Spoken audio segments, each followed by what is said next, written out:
Hey, Joe here. So you're thinking about replacing your own battery and something you want to be aware of before you do that. I'm not saying you're not capable, because you totally are. I want you to watch this next.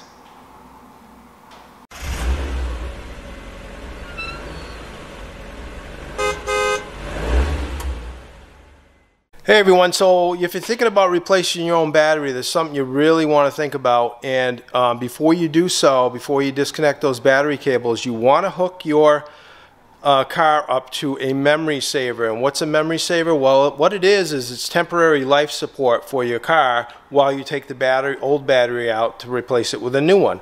Now, right here you're looking at is this is a boost pack, and this is a memory saver cable right here.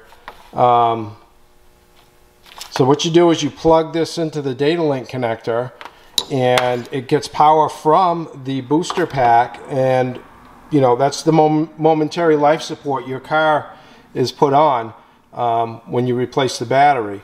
And after you replace the battery, you disconnect it, of course. So with that said, you want to be really careful about this, because there are some cars that, well, a lot of cars today, they have so many control units and so forth that you disconnect the battery, there's going to be a relearn procedure you may have to do. You might find out, if you don't use a memory saver, that your auto up down window feature on your car might not work anymore. It might have an erratic idle, it may stall. There's all kinds of things that can happen.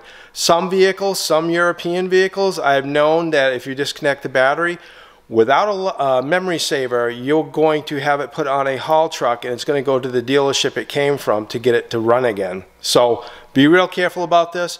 Like and subscribe. I hope you like what I'm doing. Drive safe, everyone. Have a great night.